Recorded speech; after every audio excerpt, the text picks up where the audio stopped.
It is lunchtime in our homeschool today. Izzy's going for a toastie again. I think you're addicted to them, aren't you, love? How are you feeling today? Yummy.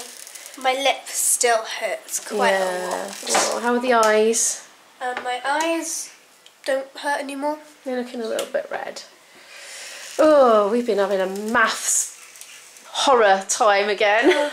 Just don't even talk to me about maths today. We spent an hour and a quarter on it today, and we didn't finish the whole worksheet off for the lesson. So we're going to come back to it tomorrow with a clean head, and in the meantime I'm going to ask IB for a bit of help later, because we're having a romantic meal while Izzy's in her class today. Today the weather has been rainy, sunny, rainy, sunny, rainy, sunny, rainy, sunny, plus a few more rainies and a few more sunnies. So this is my compromise of trying to dry the washing. I've got it there while it's sunny and dry, and then when it starts to rain I whip it all in quick. We have had a very good hour session on biology, doing diffusion still. I've been using plasticine to demonstrate little things as they come up. It really helps to make three-dimensional movable things. Izzy's a very doing-y learner, and that definitely suits her. The problem with us is we're spending so long luxuriating on topics that we're not being very quick and moving forward with them fast enough to keep up with the pace of the course. So unless we can get a lot done today and tomorrow, we're going to have to do a little bit of school on Saturday. Oh no! But I don't want to let it mound up and get out of control, because that will not be good in the long run. But anyway, it is what it is. So we're going to grab some lunch and then crack on again. The history of the Denby Dale pie is not without mishap. In 1987, the ingredients were found to be rancid, and the pie had to be interred in quicklime. Oh. Dun, dun, dun. English. She's reading her unseen text, and she's going to answer some questions on that in a minute. Very dramatic. It's about a pie. We've got about an hour and a half now before we need to leave for Izzy's class, and we're going to do history on the train. There's enough time to get the whole lesson's worth done, and all of it is going to be written work for Izzy. But at the moment I'm becoming aware that we need to pick up our pace or do more hours in order to cover everything that's needed. For English literature, for example, we're still reading Pride and Prejudice, and we're not even quite halfway through. I think because we've had so much flexibility, we're used to just going at our own pace and really stopping and luxuriating in it as well, looking up words, having little discussions, finding real life examples of what we're covering, just to help with that understanding and processing. But we're doing it at such a depth to which we've become accustomed, we're not keeping pace with the course.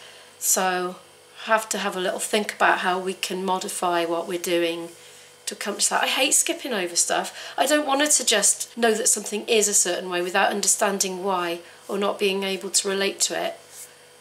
There's no point in that. It's not education, that's just jumping through hoops. Anyway, it's definitely coffee o'clock. Hello, my lovely little coffee pot. I've still got washing up to do, but while she's doing that I'm going to crack on with that. I'm trying something a bit different today. I've just microwaved a bit of Alpro coconut milk to see if that's nice. That's brewing nicely. Probably shouldn't do that, might burn my hand on the steam. A little bit of that. That's espresso strength going in there. I've been terrible. I've been putting more and more in every day. And I think I'm like having it quadruple strength, so it's a good job I'm mixing it with decaf. Yeah, top it up with a bit of hot water. Oh, that's just curdled. Oh. Has it curdled? Has a bit. Looks like this. I'd say that was a fail. I'll top it up with soya. When all else fails... Oh, by the way, if you're wondering what that is, it's a can cover.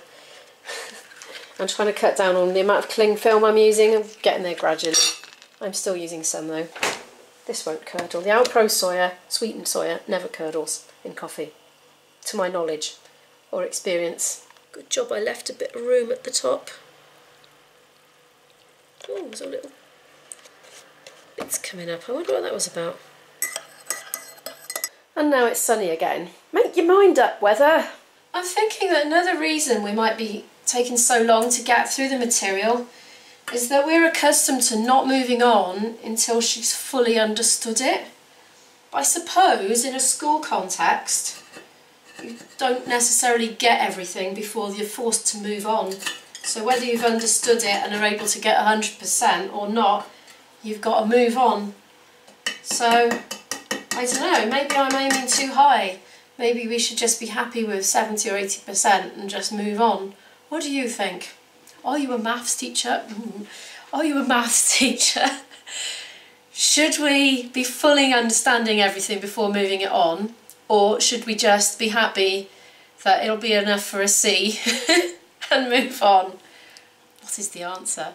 Do feel free to say so in the comments. I know I've got at least one, if not two, maths teachers watching this channel, which is slightly scary. But anyway, yeah, it'd be really good to know that.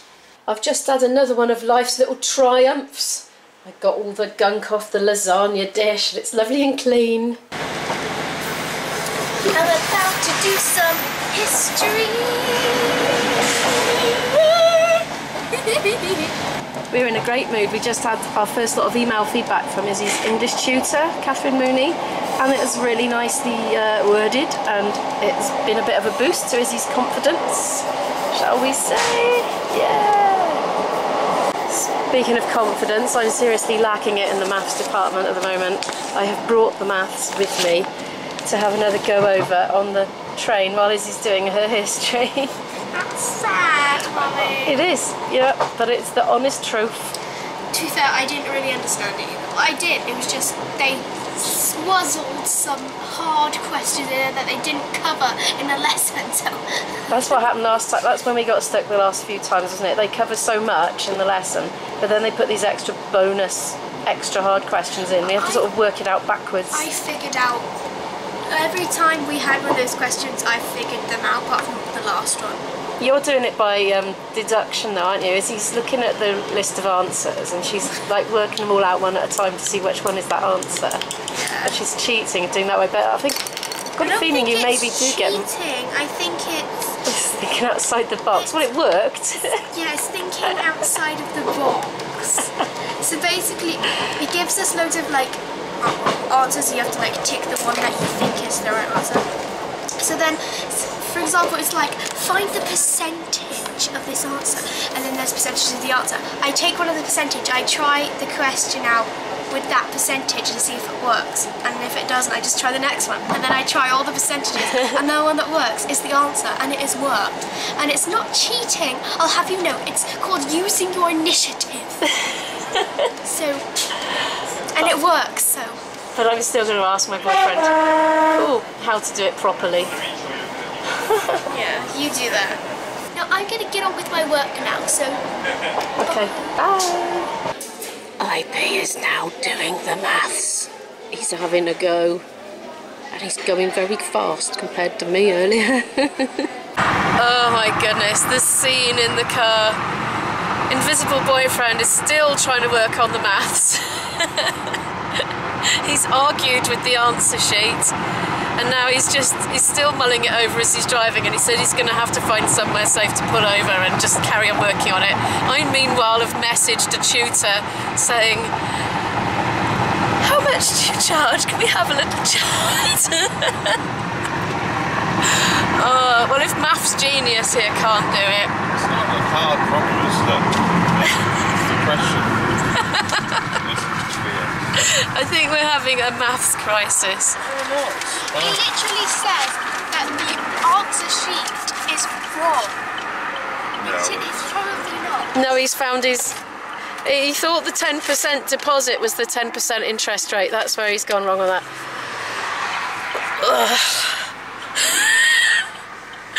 Maths is the undoing of me. I spent an hour on the train going over and over and over this question. Well, no, I got some of them, but am I right on most of them? It's just one or two that just require extra fathoming. 4 o'clock flight, right? Sorry, this is where we are. Izzy's having some tasty chips and hot dog anyway, very unhealthy tea. Did you enjoy your class, my dearest? Yeah. Yeah, good.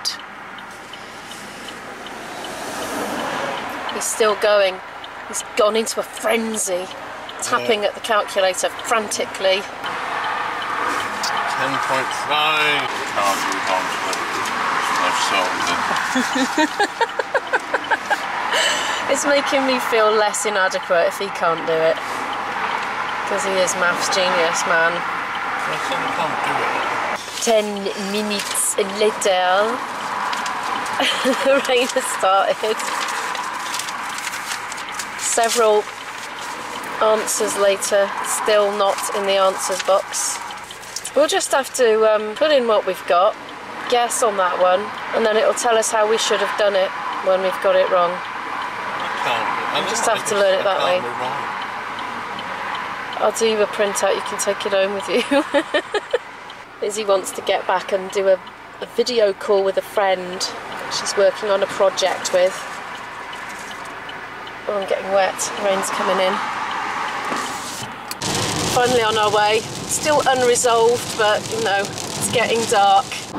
The book has come out again. He cannot rest. He's got me reading the numbers back out to him again so he can try and work it out in his head while he's driving. Oh, look at it. I started and then he's like added loads as well. Oh my goodness me. Anyway, I'll leave it now. No, you won't. I will, yeah. Let's just shut the book and then... You're going to wake up in the middle of the night, sit bolt upright and go, I've got it! That's right. Meanwhile, the tutor's got back to me and she's going to give me a ring tomorrow so we can have a little chat. See what we can work out. We're back home. Oh, my voice is still going all wobbly. Do you know, I haven't played my flute or sung since that gig because I'm trying to wait for the voice to be back to 100% before I start playing again. And I haven't got a gig this weekend, which is good and bad. It's good from a more rest for the voice and more time to spend on other things point of view. Not good from an income point of view because it means I am earning 0 this week. But anyway, thank you so much for watching today. Do comment down any thoughts below. If you like the video, do give it a like and hit the subscribe button if you'd like to follow more of our homeschooling GCSEs journey. And I'll see you in the next one. Bye!